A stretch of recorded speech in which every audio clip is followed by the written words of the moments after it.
Yeah. Well, listen, thanks for coming on the podcast. And we have a lot to talk about today. And I think you're going to provide a really interesting perspective of the healthcare space, but also like the tech space in regards to healthcare. Because I feel like when we think of healthcare, a lot of the times we don't really think of tech, And I think this year we've really started to think about more of how can tech really improve access to healthcare. And so 100%. before we dived into some of the deep rabbit holes of tech in healthcare, why don't we talk about like who you are and what you do? Yeah, so Addison Perrymond, I've been in healthcare technology for over 20 years. I'm currently the chief product officer at a early stage startup in Atlanta, Georgia called Vivlio Health. The main problem we're trying to solve is enabling and breaking down the communication between a specialist and a primary care provider so that they can exchange and share clinical data in a very seamless way, because today it's very cluttered, cumbersome, and clunky, which the effect that has on the patient is, in some cases, poor satisfaction, poor patient care, improper diagnoses, and the list goes on and on. So what kind of problem exists right now for people that don't really know? Yeah, so today the way it works is, I'll use my example from when I had back surgery. So you go see your primary care, they diagnose you or they attempt to, they send you to a specialist through a referral. You show up at the specialist after you make your appointment, and they say, "I need your medical records." You're like, well, I went to see, I don't know, three different doctors because I was in a lot of pain. One of the three prescribed me one medication, another prescribed me another, and that orthopedic says, well, can you help me get that information? As a patient, I don't know where to start. So then the journey begins. So you finally get in contact with the folks that that have your medical records. Well, in Georgia, at least, they have up to 30 days to send that to your doctor. Oh So wow. there's like no rushed incentive. So as a patient, your hands are tied. You're in a lot of pain. You don't know what to do, and all you want is care. And then, of course, most doctors, I believe, have that incentive to really want to care and treat their patients, but their hands are tied too because they want to make a proper diagnosis. So what you're left with is to wait or run more tests. So that means it's more costs on insurance companies, right? It's more costs on the patient, and it just creates this ripple effect related to your care. And there are companies that have tried to solve this, but in healthcare, there's just these silos, and sharing patient data and who owns patient data, ironically, is still a big conversation where the Mhm. patient should own data about themselves. So it's very interesting paradox that we're in. Yeah, and you've always, well, you said you've been in healthcare for 20 years. So what kind of led you to the position that you hold right now? So we just know more about your background. Oh yeah, for sure. So when I started in healthcare, was on started in the technology space, but it was more of an analyst at looking at data, and that started with claims data. So working on the back end side of the revenue cycle, just ensuring that a claim got from a physician's office to the insurance company in the right format and was paid, and then reimbursement funneled back to the right physician as well. And so from there, it just kind of bounced around in terms of positions, wore a lot of different hats, and then landed at a startup called Navicure, which was a major clearinghouse in Atlanta. And that was one of the greatest experiences because I got to not only continue down the analyst and project management route, but it gave me an opportunity to get a first taste of product management. And at that point, I was sold. Product management is where I wanted to live because it allowed me to tap into um, having a hand in solving the problem versus just observing the problem. So I got to use a lot of my technical skills, my analytic skills, but also having empathy for the folks that we're solving the problem for. Um, and I saw a lot of different challenges between not only small physician offices, but healthcare systems where not only were they not connected, there was almost like a barrier where they just refused to share the information. Hmm. And through a series of things from my daughter getting injured in school on her way to play basketball in college, to even more recently the experience of my sister who had a stroke, unfortunately, and trying to get the data, her medical records to the doctor was just a real bear. And so Vivlio Health really came about, or my interest in solving this problem had been kind of always buzzing within me of how do we solve this problem for patients. And when Matthew Halco's called in September of last year and said, hey, I think we have an opportunity to solve the problem. There's this thing called the 21st Century Cures Act that's really going to help propel this and give us an impetus to really forge forward. I jumped into the opportunity. I said, perfect. It was like, you've been thinking about this as long as I have. And off we went. Yeah. And why is patient information so important? Like you said, like, why don't people, like, why don't you just have access to your own information? Like, why is it just such a difficult thing to get a hold of? Great question. So I think that it's so layered. I think it's really complex. And I think at its core, what most people, generally speaking, really do not have a compelling reason to be interested in their health until something happens. I sprain my knee, I get a cold, there is a chronic condition that, right, like maybe I'm having some GI issues and I'm not really sure, I need to change my diet. And then all of a sudden, this idea of like, oh, I probably should be interested in my health, but I'm not empowered to, or I don't feel like I'm empowered to do that. So there's this immense reliance on healthcare providers to really share the information, and we're taking it at face value. And in and of itself, that's not a terrible thing because, right, they went to school, they should know, and that's all great. And we want to continue to, be supportive in the information they provide. But even with that, it's rare for us to take a pause and say, well, does that really apply to me? Because, for me, I'm a 46-year-old male. I don't present with those conditions, so maybe that doesn't align with me. So maybe there were some other things, and I don't think we've been empowered to believe we can question what a physician is saying and really take an interest. And so what a lot of companies have done, which has been great, there have been plenty of companies from starting in the early days of WebMD to the companies like Sharecare that are pushing this information to patients to say, you can get in front of a doctor, you can ask these questions, it's all here. And it's a really cool thing to see. And so there are folks that came before us that are doing that. And we just want to continue to be a part of that change.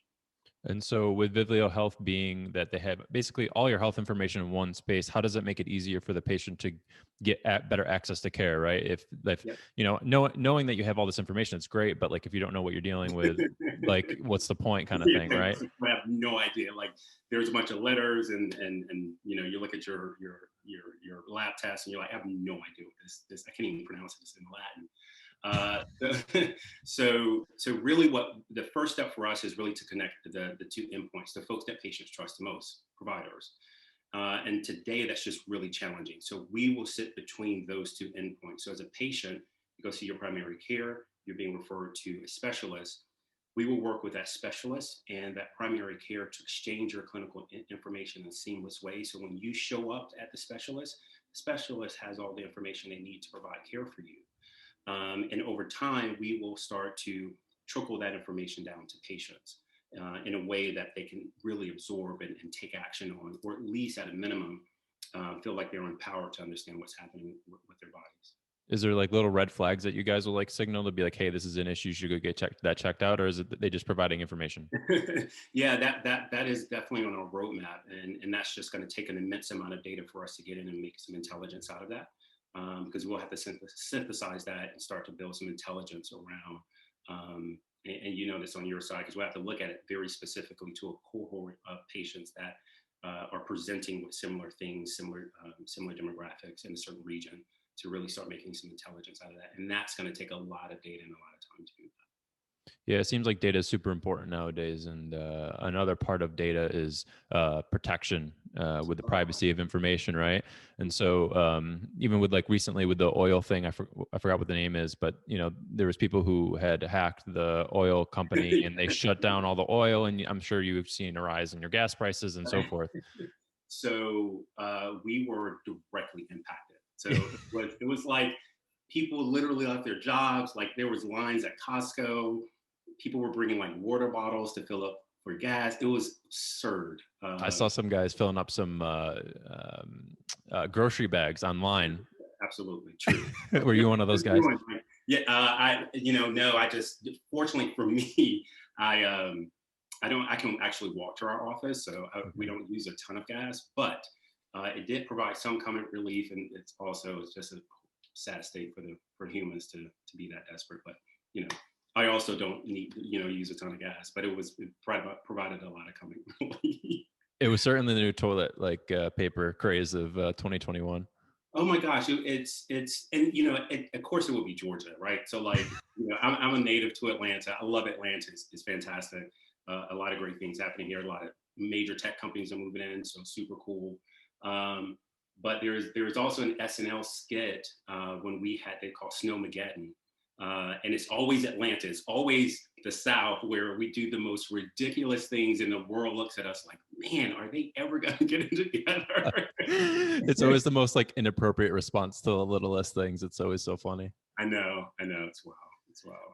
So with Vivlio, do you guys plan on working with other like tech companies? Because having information super, it's a powerful tool, kind of like how data companies now or social media companies use our data to do targeted ads or influence people in a way to get new products. Is that something that you guys perhaps will work in a space with, or perhaps go Yeah, to? Because I know it's kind of difficult because you're kind of getting into this area of like taking advantage of a bad situation where you're like, if your back is in pain and like that's right. this person knows that they're in pain, they're going to send them ads for like a Oh, back yeah, brace or yeah. something. So is that something that you guys were thinking about, or is that a possibility?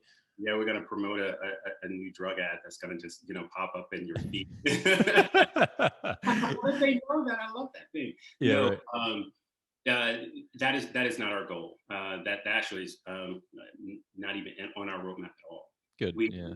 What we are attempting to do, the problem we're solving is really breaking down those silos and connecting these other endpoints. So working with EMRs like Epic, Cerner, Meditech, to be able to connect to those endpoints and share data where they don't exist. So an example of that would be if you go to a hospital that has a specific EMR and you're being referred outside of their network to another one, another hospital that has a different EMR. If those systems do not connect, quite frankly, probably never really had the intentions to connect and exchange data.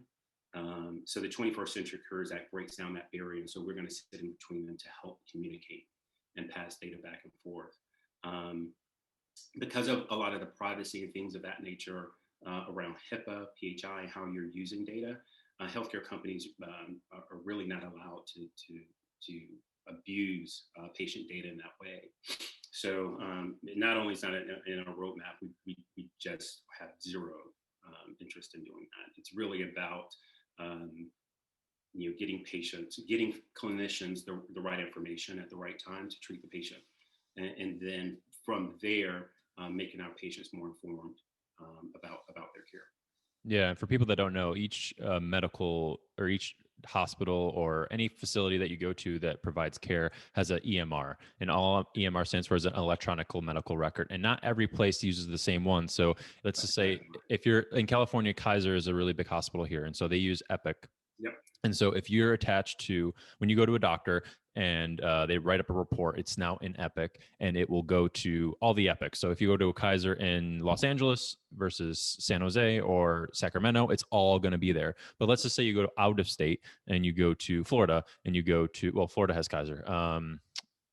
If you go to like Nebraska or anywhere that doesn't have a Kaiser and you use a out of network thing from Kaiser, they may not see anything from Epic. They're going to see absolutely nothing, and you're going to have to be responsible for getting all the information. Exactly right. And so that's what Vivlio Health is kind of bridging the gap between that. So it's all in one place, and you don't have to go running around grabbing information, grabbing X-rays, grabbing blood work, and so forth, because it can be a hassle and a half to try and grab everything. 100%. Yeah, 100%. You got it. It's a hassle, and we see it every day. When we started the company in September, we went on our listening tour and spoke to, I don't know, 40, 50 clinicians, their staff, patients, and you started to see these themes emerge, which really affirmed that we were attempting to solve the right problem, but it also allowed us to narrow down on specific problems and use cases, and how we will build out and roll out our product. Yeah, and so it makes so much sense, right? You guys have like it almost seems like your solution is the smartest thing to do, but why is there some resistance, or why is it not being adopted as quickly as you'd like?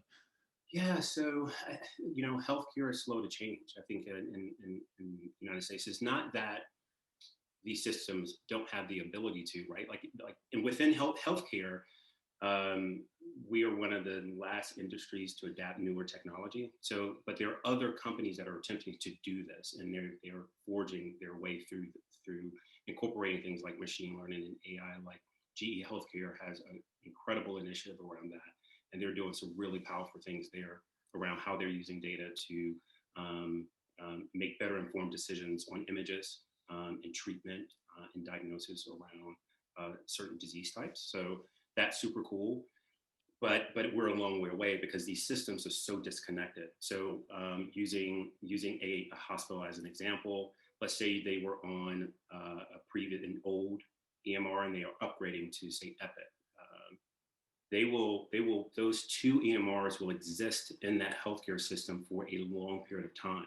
So Addison as a patient may sit in Epic because I just presented with a new case, but all my history is in this old one, but I can't get rid of that. Oh, but these two systems don't talk. So just imagine that at all the healthcare systems and the small physician offices. So it's going to take a while to connect all of those. And in some cases, that data still exists on paper. So, and in more cases than not, when you are exchanging medical records, that happens via fax. So there is a fax machine that is either being scanned in, or maybe you're using a very high-end one that's super powerful, but needless to say, is somehow still being exchanged on paper. So we know that will be around for a while. We're trying to take the first step to help move that forward. And so I can see an issue with massive amounts of information, right? I mean, just lots of personal information. You're getting a lot of manpower. Yep. With Vivlio, are there steps that people are taking to try? I know EMRs tend to be as secure as possible, but security has to be a huge priority because with medical information, it's all your personal information, everything's on there. And so maybe what are some steps that Vivlio is taking to be as secure as possible? And then we can go from there. Yeah, so we're building on some of the more sophisticated platforms to ensure that we meet all of the HIPAA compliant regulations, being SOC 2 compliant, making sure that we are encrypted, not only data that's sitting within our application, but data in transit, but also making sure we have tight protocols and connections between endpoints. So I, as a clinician, I, as a patient, have to approve and authorize that these two folks can exchange my information. If it's for treatment purposes and we have a mutual, we're treating that patient mutually for the same thing, HIPAA gives some allowance there in terms of sharing some information. But at its core, as a patient, I have to authorize these two clinicians to share information. And that's called the release of information process. Where I am filling out a form and saying, yes, I authorize, but I also need, diagnosis reports. I need history and physical, and I need that for, these 6 months because I've had a long chronic condition that I've been battling. And with that approval, we will help, exchange that document in a way that's more seamless versus either being mailed or faxed. So we'll maintain those security checkpoints along the way to make sure there isn't any possibility of breach. And it seems like you're pretty well versed with a lot of the laws and regulations. How long did it take you to get familiar with all that? I've been 20 years in and I'm still learning it feels. The worst is when my as I'm typing, it autocorrects HIPAA. That's always horrible. But yeah. Some time. Yeah, certainly. And there's so much to learn about it. And there's always new information coming out about what's right and what's wrong and things that you got to brush up on. And I'm sure navigating the healthcare space has got to be all new frontier stuff that people, is there new laws and stuff coming out for that or? So the 21st Century Cures Act presents a lot of that around information blocking, where essentially you can't, if it's for treatment purposes, you can no longer say, I'm not sharing this information. There's some information around changing of fees that that can be charged for requesting information on paper. So that law really helps. I think the other thing that it's really laying the foundation for is empowering patients and really saying to clinicians and health systems that we need to get the patient more involved. And so This was layered. So you may remember the emergence of patient portals. So all of a sudden you could log in and communicate with your doctor. Epic did a great job and has done a great job with my chart. And so that's great. But then you read studies and you see that most folks don't log in to their patient portal. Mm-hmm. They don't understand. To the question you asked earlier, yeah, I see my lab reports, but it's kind of in Latin. So like, what do I do with that? Yeah. And so some of them allow feedback that you can give to your provider, ask questions, and be really engaged. And I don't think as a as a person in this space, I don't think we've done a great job of really educating patients on the power that they currently have, because it does exist. And so there's been some groundwork that have been laid that have put us in a position to be successful. We just need to get the patient more involved. Yeah. Why do you think it's so hard for people to get involved with their own health? I mean, you said before where, people don't really care up until the point where it does matter. And so, do you feel like it's just an American thing? Do you think it's just a human thing where we're like, okay, let's just wait it out and see what happens until it gets bad? Sure. Yeah, I think it's a conditioning thing. We've just been conditioned that way. So for most folks that were not born with a chronic condition or an ailment that have where they are presenting at the hospital and seeing physicians often, if you're not in that group, you go to the doctor maybe once a year for your physical, maybe. And you get your blood work. The doctor says you look great. Like, I'll send you your blood work. It comes in the mail, still literally comes in the mail, because who's going to check their patient portal, right?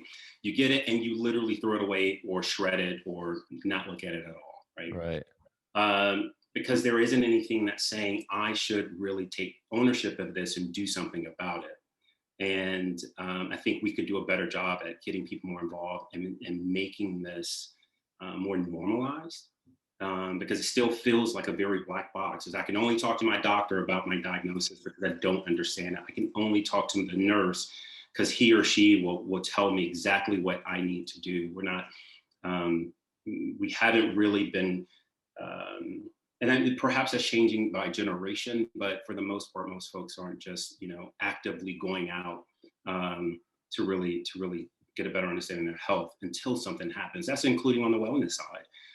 Whether you are working out constantly, changing your diet, doing things like cryotherapy, anything to help with inflammation, until something flares up, like, oh, probably should figure out what to do. My knee is swelling. Yeah. Right. They come see you because they don't understand why their joints are hurting. No, exactly. And I saw some before where it's like only a third of Americans like work out, and it's just crazy. I mean, that means there's 200 million people on this continent that don't exercise on a daily basis. And so, do you think this is kind of getting to the psychology of like just humans in general, but do you think it's more of a byproduct of the system in which we live in, just like maybe like exercise isn't emphasized enough because it's difficult to have that conversation? Or do you think it's just because it's so difficult and things are in Latin that people shy away from it? Great question. So on the wellness side, I think that the equivalent is, if there is this, if I work out, there's an image that comes along with that, meaning I will look like this person, or maybe that's your goal. And if that's your goal, that's great, live your truth. But I think if we were just told over time as a kid, just have movement, right? Just be active once a day, like walk around the block, do something other than sitting and being stagnant. And so for me, I grew up in a family of athletes. I was an athlete. My daughter's an athlete. So it's just kind of in us. So I think for folks like me and maybe like you and others who you've just always been around exercise, it's kind of in you to do because you've seen the health benefits of not having joint pain and things like that.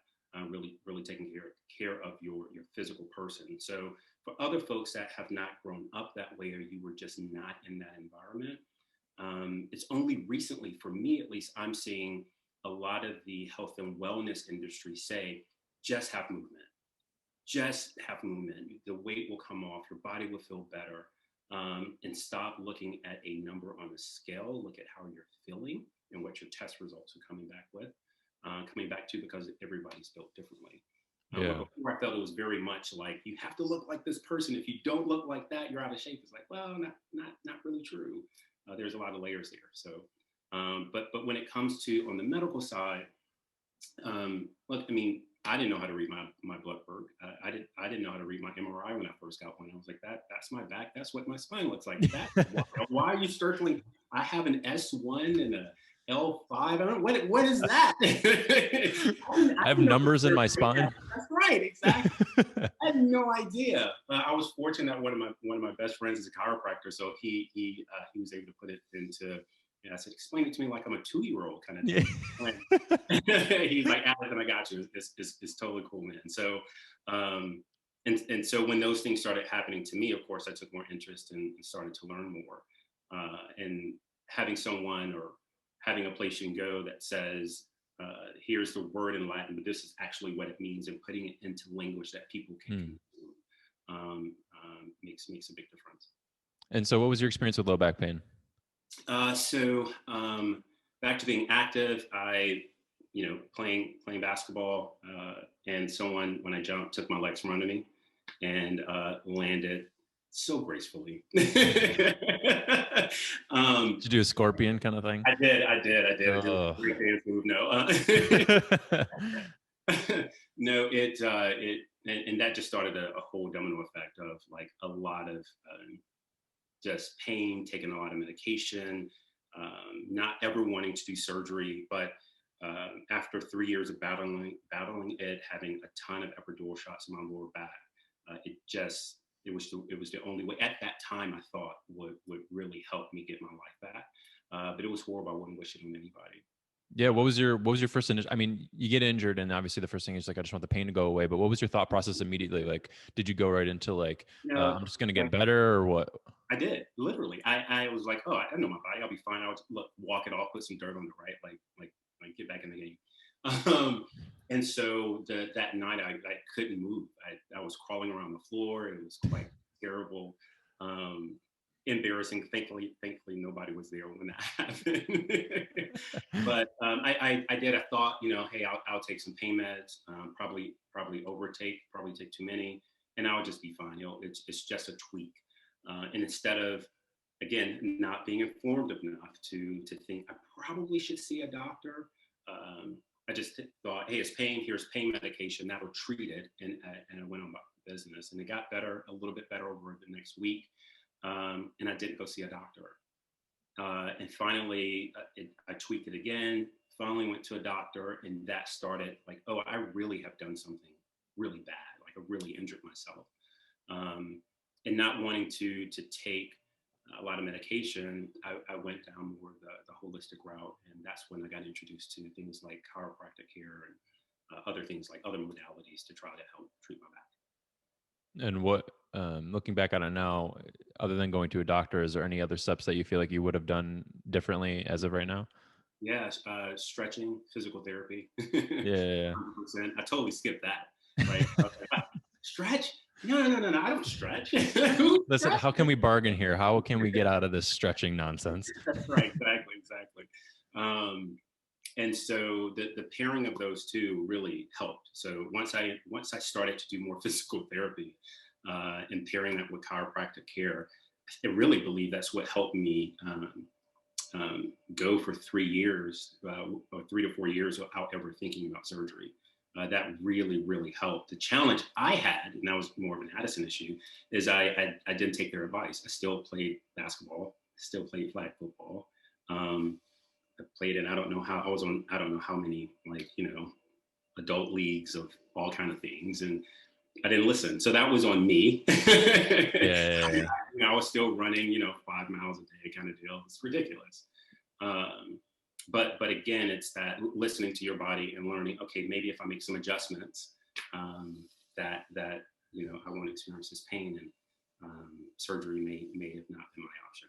And it could have been an education piece too, where, a physical therapist or a doctor, somebody could at least told you, be like, listen, we need to back off for like a couple of weeks. Let's just like, take a couple of weeks off. But I don't know how stubborn you are, but maybe there could have been an education moment, been like, listen, we need to, back off work a little bit. We're going to get back into everything slowly. But perhaps you were just the classic patient of, I was the classic stereotype male patient. It's just what it is. I was like, no, you don't understand. I've played sports all my life. I coach at very I'm great. I'm made of steel. That's right. Yeah, yeah, yeah. You don't understand. You don't understand. Like, really, I'm going to try out for the league next year. You don't get it. It's like you're mid 30s. Like, what are you thinking? Unless you're chopping off my leg, this is That's happening. right. Yeah, yeah. Exactly. I'm going back in the game. Now, is this where a lot of your motivation comes from for improving healthcare? I mean, you've worked in the space for so long, and you talked about empathy earlier about how it's maybe missing in healthcare. Is that something that you really strive to improve in the healthcare space, and it is like your own experience? And you had mentioned earlier about your sister, so is that kind of your driving factor to improve healthcare? It really is. Having my own set of injuries, seeing the challenges that are in front of healthcare. I'm also fortunate and really privileged to have a family full of folks that are in healthcare. So, who also all of which have gone to really incredible schools. So, a doctor who's uncle who's a doctor, aunt who's a doctor, cousin who's on the pharmacy side, my sister who had a stroke, she's in nursing, mental health, her husband in mental health. And then I'm on the technology side. And then there are others that are in my family that are touching healthcare in some regard. So it makes Thanksgiving conversations very, very interesting, very geeky, which is fantastic because I love it. But it does. So my impact is touching healthcare from the technology side to enable and somehow make patient care and treating patients better and hopefully easier for physicians as well. And so what happened, using my sister as an example, um, so when EMS shows up and they're taking her, they're like, "What hospital?" And like, "Okay, you take her to this specific hospital." Well, where are her medical records? Like, well, she's been to all these different places. Oh, by the way, she just had back surgery like 8 weeks ago. Well, where was that? They never got those records. They had to run more tests. They didn't have all of the information related to previous cases related to her care that were really important, Mm. where she couldn't tell them. So her husband had to somehow figure it, and he had to mentally go back through his calendar and say, "I think she went here. I think she saw this doctor. I think they treated her for this, maybe," but it wasn't something that he tangibly could go to, whether it was on his phone, whether he can log into a portal. Mm. And you just see all again, the breakdowns because everything's in a silo. And we're hoping on the Vivlio side to change that over the next several years. So she had back surgery, and that was related to something different, and then she had a stroke. Completely different. Completely different. The two were not. At first, we thought it was something with her medication. We had no idea, but no, she just had a very benign mass on her temple, Mm. uh, and that spun. Um, that's what caused it. Yeah, and I can imagine in those situations, I mean, high intensity, I mean, high adrenaline and just trying to figure everything out. You just want the person you care about to get better. The last thing you're thinking want to worry about is like all the EMR stuff and making sure the doctors have everything accessible. Like, yeah, let me just grab it in my back pocket Right, and here right, you go. exactly. Here you go. It's folded up right now. And just make sense of that fat scan thing that just came over. Yeah. Right. Well, and the other thing too is like you said, her husband like had to go back and think of all that thing, and it seems like he knows at least enough about healthcare to talk about it. But for someone who has no idea, or at least maybe the doesn't know enough about their significant other in regards to their medical history or the appointments that they go to, it'd be difficult to navigate that. Yeah, 100%. Absolutely. And again, because we're to your point, because we're in healthcare, we knew that the data was out there somewhere, or he knew enough to say, "I can take mental notes of this because it's really important for me to remember." Not ever thinking we will be in this situation. But for folks that are not in healthcare, never been in healthcare, are unaware that that's an important thing, they will be lost. Um, and so, obviously coming off the pandemic and trying to make sense of folks that got COVID, then get COVID, the results of having COVID, it really speaks to the absolute need of the sharing of clinical data and us trying to make sense of that information to do better next time. Yeah, and your sister's okay for the record. No, she's doing great. Everything's good. She's doing great. Yeah, she's doing great. She's still a firecracker. Oh wow, Yeah, that's she's awesome. impressive. Yeah, she's doing great. Yeah. And we talk about this empathy thing and overall motivation, just being in healthcare and helping patients in general. And so, being in the tech space, I'm assuming you are relatively up to date with new things and coming out in the tech space and so forth.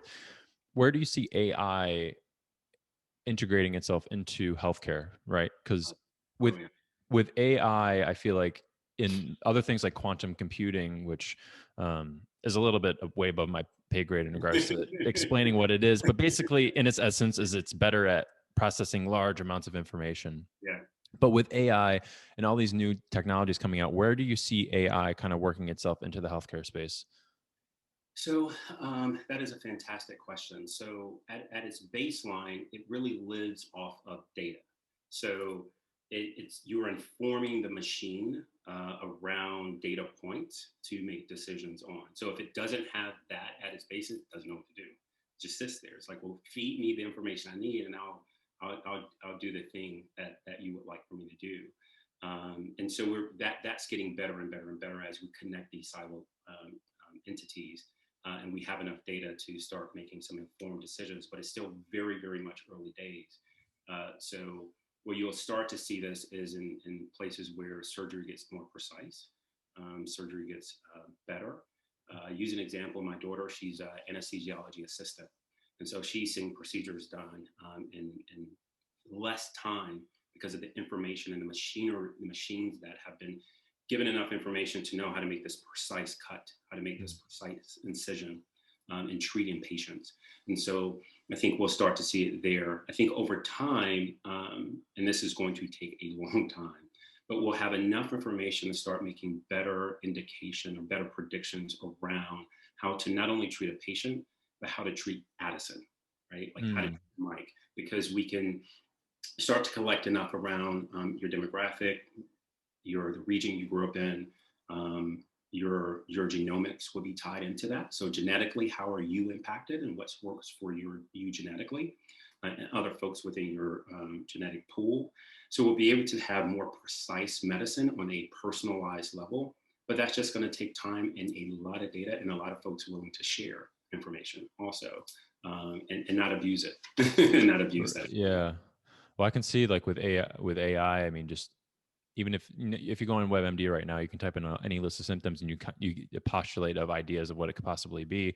Yes. But with AI, if you extrapolate out to, let's say, has information on every single human and based off of your symptoms, this is what it is. You can almost not get rid of, but like get a lot of like a medical diagnosis away out of the way and almost like get rid of family medicine, almost not entirely, but get a lot of the jobs out of the way. Yeah. Yeah. I mean, the power of it is like really sitting back and thinking about the scale and power that, decade from now we may see in medicine is really exciting. It can be scary and daunting for some, but I think it's really exciting that the potential we have as we're connecting these silo places and collecting data and trying to do some really great things for patients on it. It's really exciting. What limitations do you see? Because the first one I think of is empathy, sympathy, and just extracting the information that like a patient usually wouldn't share unless you really like talk to somebody. Yeah. I talk about this with patients all the time, and you try to get the information out of them. I'm like, what's the best course of care for them? And sometimes like pain, like for instance, pain is multifaceted. There's a lot of things that contribute to pain. And so, especially with like chronic pain patients, it isn't always just like I bumped my knee hurts, or like you get your legs taken out from underneath you playing basketball and you put your feet near your heads. So I think one of the limitations with AI is not having the empathy, or at least the ability to be having that human to human interaction. And do you feel like that may be a limitation to AI in the future? Yeah, if we're looking at the lens of AI strictly through a machine doing something, so instead of the human being behind the machine, it's just we're feeding the machine data, and the machine is going to respond to that data at those data points. That in and of itself could be bad. So you draw that analogy to driverless cars, right? So you have a lot of folks who are up in arms around trucks delivering packages with no human behind the wheel. Right. So I think there's that doesn't really scare me, but I can see how that could be scary. So machines today, they don't have that innate thing that we have, that empathy, the like reading body language. We're getting so much better at it. When you see the things that a lot of the technologists are doing right now to try to inform a machine around that, trying to read things to suggest things is incredibly powerful. I think from making decisions like that, I think we are several years away from that. Mm. But where we are today, where we can start making better decisions around how to treat a patient, I think we're doing well. Taking an image of a scan and looking at an image on a scan and try to predict how a procedure should be performed and using a machine for that, we're doing okay. Yeah. Could we do better? Absolutely. And that's why there are great data scientists that are trying to tackle that problem today. It's just going to take time because the other side, the extension to that is it's information. And so you're constantly learning. And so the machine is constantly learning the more information it gets. So the more you go out and work out, you're exercising muscles maybe you haven't before, right? So that muscle is going to be a little sore. You're going to get information back, feedback. You're going to learn from that, and you're going to adjust. And that's what our industry has to do.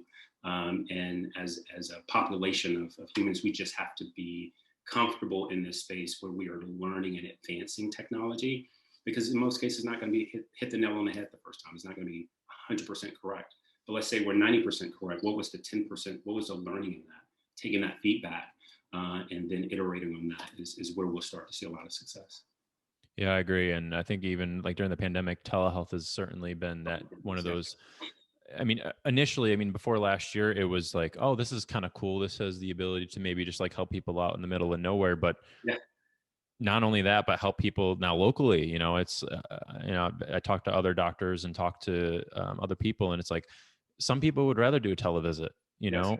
or Yes. would only want to do a televisit because they don't want to drive 2 hours to go see their doctor or wait in traffic for an hour to go do that because they have to go pick up their kids at 3 o'clock, And so it's like we have to, at some point, we have to adapt and accept some of these new social norms to help improve our access. Yes. Agreed. Agreed. And telehealth, it's been around for so long. And again, because I'm in technology, healthcare technology, I remember when Teladoc and the like started to emerge, Doctor on Demand. And it was just like, oh my God, this is amazing. Like American Well, like, it's just like, oh my God, like it's finally here. And no one was using it. I was like, what's wrong with you guys?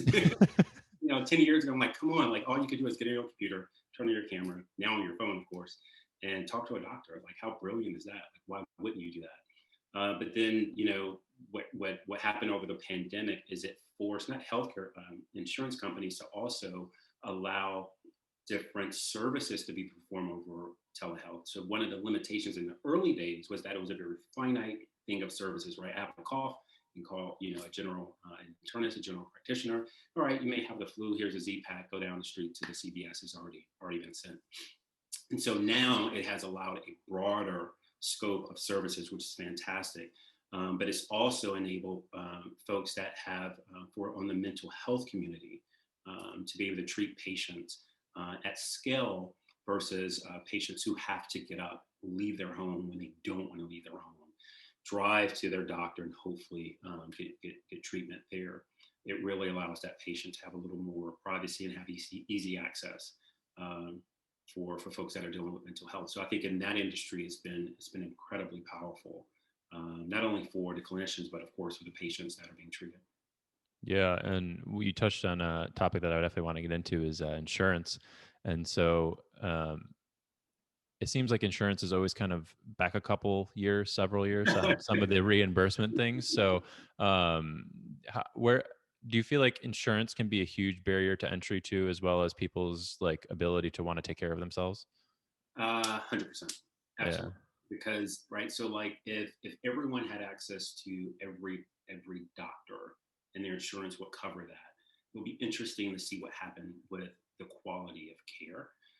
But you're refined to your region. So I used to work on the technology side of an insurance company many years ago in my journey through healthcare. And so you're refined to like a state. So I can go to Georgia because I have this insurance company. Well, within Georgia, there's a set number of physicians that are in network that will take that insurance company. Okay, that's a win.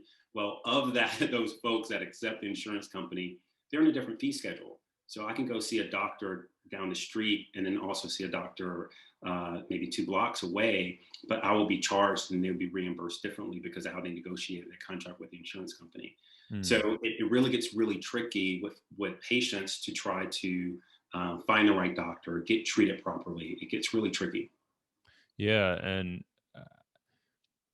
I don't, maybe don't know as much as I should about insurance, but as people talk more and more about insurance is like more of a social, more of like government assisted insurance, and everyone has access to the same doctors, you see difficulties with long lines, or perhaps difficulties with access, and maybe you're on a waiting list for a long period of time. But then in America, we have a little bit more incentive, but it's driven by money, and usually access is more accessible for those who have more money. And so have you seen anything that's maybe in a middle ground that can kind of access the capitalistic incentive that incentivizes doctors to work in America and continue building, but also can help those who maybe don't have as much money to access those really like high end doctors?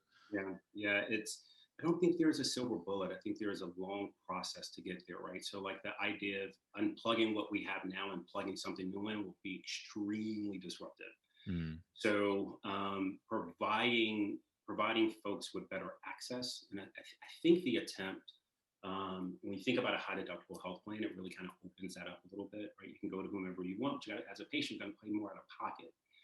So again, kind of puts the responsibility back on the patient. But when you think about a family of five, with one working parent and a stay-at-home parent, three kids, it's kind of hard to want to pay out of pocket when I'm already taking so much out of my check per week or every 2 weeks to then say I'm paying for insurance, but I'm also going to pay more beyond a deductible to go to another doctor. Probably not going to happen. You're going yeah. to stay within the family of networks that's going to give you that $20 copay. And that doctor is going to do the best they can, but maybe there's somebody down the road in the next state over that doesn't take your insurance that you have to pay out of pocket. That may be better. That family member probably won't do that because you got to look at their economic position as well. So I think it's really, really layered. I don't think it's a silver bullet. I don't think there's one answer. But I think as a country, I think we can start taking steps to mitigate that, to allow folks to get better care. And I think telehealth can help in that regard, where you can start to see doctors across state lines that are willing to participate in those programs. So I think that's our first step. That's another step as well, but it's going to take us a while to right a lot of the wrongs that are within our healthcare system. Yeah, and perhaps, better access is always much better, but perhaps another way of looking at it too is that people need to be more educated on what their health issues are. And Absolutely. so having like a better idea, and I can't tell you how many times where I've had people, they go to the physician, they get an x-ray, and then they go to the chiropractor, and they do this, and then they do that. And then they finally they eventually meet me, and then, they finally get their problems resolved. Or if not, if there's something that I can't do for them, I try to refer them to somebody else, And so I feel like if people knew what we knew about, or at least for me, like if I have something wrong with me, I know what I need to get most of the time. Right. Like if I hurt something, I'm like, okay, I'm probably just gonna need an x-ray. Yep. I need to go, I don't need to talk to a doctor that I can go and just go to the x-ray place and get an x-ray. Or this is really funky, I'm going to talk to a doctor, get a second opinion, and kind of really be my own health advocate. And so do you think it starts at the education piece, where maybe in schools we need to really be a lot better at educating people on some of these health terms? Because even if I start saying femur, tibia, ligament, people just got their mind kind of just goes, I don't know, I have no idea what you're talking about. We had a podcast on the difference between a ligament and a tendon. I was like, this is brilliant. Yeah. Why don't people know this stuff? It's brilliant. But yes, education, 100%. We should really extend, in the health and sciences classes around taking care of your body. Like if this hurts, maybe you see this person, a physical therapist does this, a chiropractor does this. And I know in our public school systems, right, it creates this whole debate, and obviously this is not the show for that, but it's just, we need to inform not only obviously parents, but kids as well, because kids hurt themselves, but they don't know what it is. They just fell and my elbow kind of hurts. So what does that mean? As a parent, should be informed enough to know I don't need to go there for an x-ray. Actually, I can go to the physical therapist, because they're going to be able to do an x-ray and also tell me, hey, here's some exercises for you as well. Here's some of the things you've done because your kid was playing baseball and sprained his ankle sliding into third base. So here's some exercises to help the swelling. Maybe you need to ice, rest, and lift your leg. Like those are things that that it comes through trial and error, unfortunately. But if we had a portion of whether it's the gym class, PE, health classes that at early, it was just a session that came. It didn't have to be a whole like quarter of work, a semester of work, but enough to start informing folks, I think it would make a huge difference. Yeah, I thought about that too. In like gym classes, like I remember my high school gym class was a joke. I mean, Oh no, it was you didn't have to horrible. go. Absolutely not. It was a joke. And usually the gym teacher was like the football coach, or it was Yeah, like a yeah, extra, yeah, like it was a substitute teacher who was yeah. like had a free block or something. And so Hey, it I'm not really, else today. I guess I'll tell them to jump rope. That sounds great. yeah, right. And I don't know, perhaps that needs to be there, because if I'm trying to educate a patient, a lot of people in the healthcare space, they always talk about education, educate, and that's fantastic. But sometimes there's such a gap Yes. between what people know and, like you said before, explain this to me like I'm 5, because Yeah. otherwise I am not gonna get this. Not gonna get it at all. No, and I feel like people, although people need to be educated, I also think doctors and healthcare providers also need to understand that sometimes when you're talking, you have to literally talk at like a fifth grade level. Like, Have to.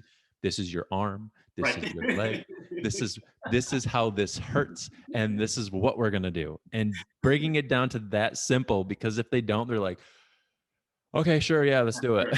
Sure. Literally, your eye. It's so funny. It's really true. And I think about how when I talk to my engineers and we're sitting in front of other C-level folks, my engineers or the engineers I work with, they start talking about the code and the language, and it's doing this and it's hitting this database. Literally, you see like all this, the CEO's eyes is like glaze over, right? You're like, Yeah.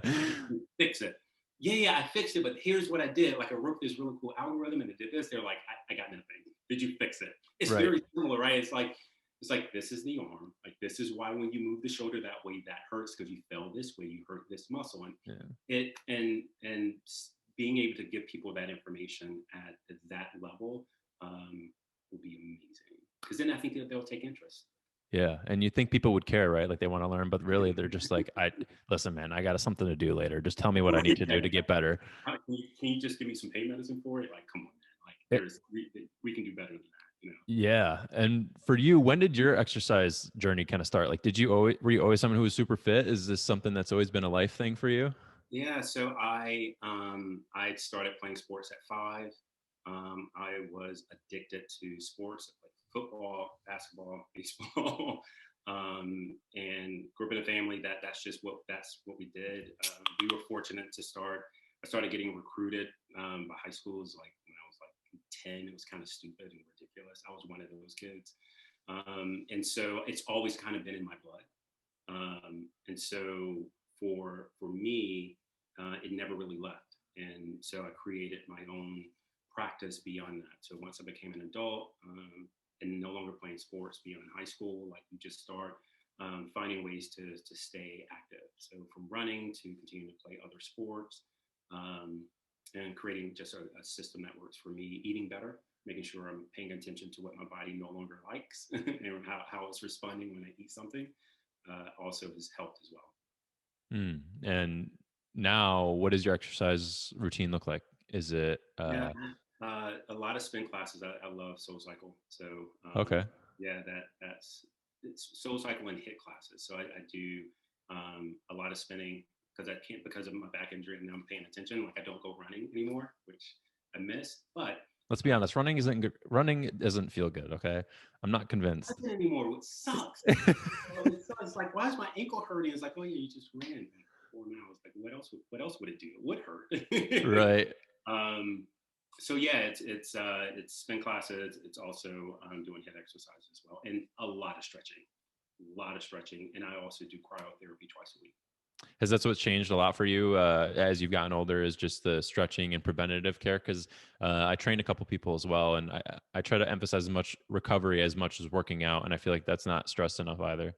Yeah, I would say even if I'm not feeling well, I'm still stretching, and I'm still doing cryotherapy for sure. Just because of inflammation, it's just the recovery time is different as you age. And so before, you could work out every day, but now I need at least 24 hours between a workout, which I find my body responds better that way too. What got you into cryotherapy? Are you doing like cold plunges, or what are you doing? Full body cryo. So just standing in that chamber for 3 minutes, Oh, okay. stepping out. And that started because I injured my elbow, and I said I know exactly what I need to do. Call a physical therapist. There you go. There you go. Like, you have tennis elbow. He's like, ice it. I recommend cryotherapy. I was like, perfect. I jumped in a chamber, did that 3 times a week, and did the stretches he recommended. And within a week, it was gone. I've never had pain again. That's awesome. Yeah, I Yeah. actually I just got my last vaccine shot, and one of the doctors said that you should take a cold shower before the day you get it, and then next day, so it decreases your inflammation. I was like, that's new information I haven't heard before. I've not heard that before. Yeah, and so I was wondering if that's something that people could do to try and prevent the secondary symptoms, because he talked about all this inflammation, right? Like, and inflammation's huge nowadays. I saw this research study about like the microbiome and inflammation and stuff like that, and it's just huge. But it seems like cold is one of those things that really keeps all the inflammation down. So I don't necessarily want to live in cold weather, but I'll jump in a cryotherapy chamber for 3 minutes any day. You and me both. I hate the cold so much. It's so bad. Went to school in Buffalo, and I remember the wind just like was whipping, and there's no mountains there. There's no hills or many trees, and so I remember just like bundling up and putting my head down. Right. Just trying to walk through. It was the worst, but definitely I can go in for 3 minutes. I think I can handle that. For sure. No, that's great. And so let's talk solutions here. So we talked about people not taking response of their own healthcare.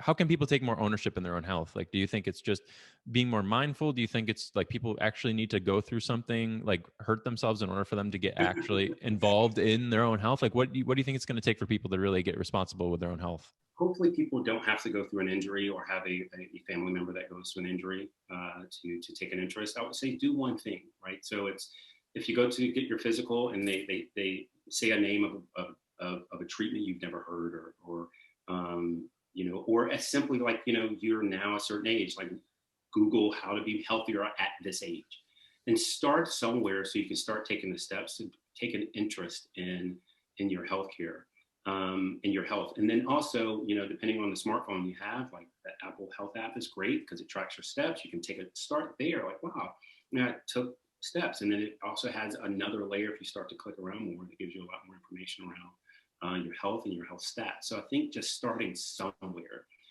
You have your phone on you anyway, so if you just want to take a look every day and see how many steps you took, that's a great start. I'm not a big proponent of trying to get X number of steps per day, but I am big on just noticing how active you are, and then just start to take an interest. If you wake up with a headache, try to figure out why. What did you eat the previous day? What are ways that you can treat your headache without necessarily popping pills immediately? So just taking an interest and starting somewhere is just got to start. Be my recommendation. Yeah, I think getting the ball rolling is the hardest part, right? Like getting that first initial momentum going is super difficult, and I think momentum is more powerful than anything. It's probably one of the most powerful forces in the world. I feel like as soon as you do it once or twice and really get the ball rolling, it's so much easier. And I don't know if you may meet like resistance in your own life, but I know for me, like anytime, one of the things I had to learn is like, when you meet with resistance, that means there's always something on the other side that's worth doing. Yes. And several times, especially with like exercising, I've told clients that there's like 4 like resistance points. You got a month, 3 months, 6 months, and a year. And if you can get past those like resistance points of like time frames, you can really make it a lifetime thing you do. Yeah, I think you have to create the momentum, and once you start to see the results, it makes you want to keep going. For sure. And for you in your life, do you find that diet is something that you stress a lot on, or meditation, other things that outside of like just exercise? Diet, meditation are core. I meditate about 6 days a week at minimum. I try to do it first thing in the morning, so that helps me stay centered. Yeah. So that's super important for me. But just trying to stay connected to what's actually happening within myself for my own mental health. But also physically as well, knowing when to work out more, and also when to take time to rest is really important. Yeah, talk about more about that recovery and making sure that your body's getting adequate time to kind of settle in and rebuild itself, especially as you get older. Yeah, 100%. It's so important. Something I recommend not only to my family members, but to friends as well. Yeah. Well, listen, it's been great talking to you. We're getting down to the end here, and I kind of want to finish up with some final questions. These final questions are a part of the segment called the Health Me to Health You. And so the first question I'm going to be asking you is, if you had the attention of everyone in the world for 30 seconds, what would be one thing you can think or say that could change the way we look at healthcare?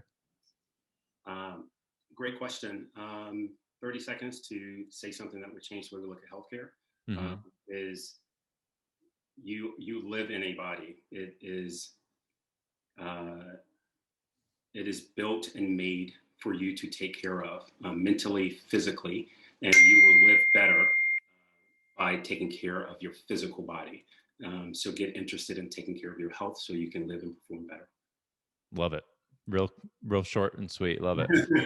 And maybe asked this before, but I'll ask it again. If you were given the opportunity to start your training over for anything, what would you have done differently, if anything, and would you do it over again?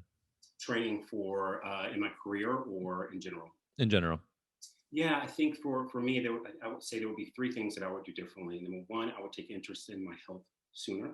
I would have, and secondly, that would have let me down, getting more educated around not only my health but the overall impact that health has, from how you eat, the impact on your sleep, how you interact with other people. It's really more holistic than just one thing. And then thirdly, I probably would have stayed in technology, but I probably would have went down an education slant. Gotcha. Cool. Well, listen, I know you're a busy man and you got things to do, but I really appreciate you taking the time out of your day to come talk to us today about everything you know. And the future is bright for technology and healthcare.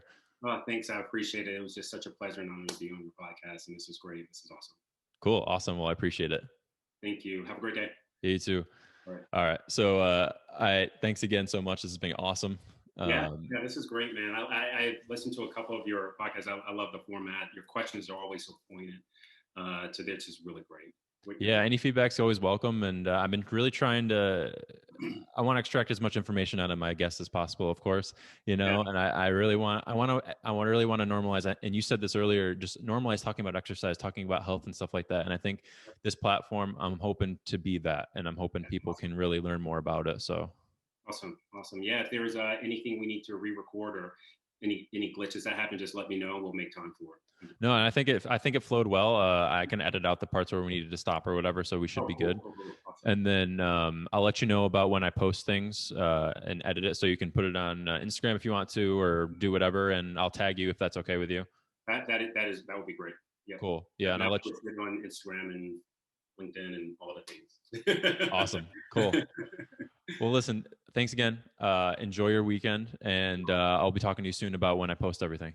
Absolutely. And I will send you James Roman's number. I just remembered I did not do that. He's a chiropractor who started a couple of businesses. Oh He's yeah. Definitely do that. If you have anybody else too, feel free to let. I mean, I've been talking to Kelsey, and she's been giving me names and stuff. And I try to ask everybody that I interview if you have anybody else who you think is a good person I should interview. yeah. I'd love to connect. Yeah, for sure. I'll definitely do that. Awesome. Definitely do Well, that. listen, Awesome. appreciate it. Have a great weekend, All right. Addison. You too, man. Take Bye. care.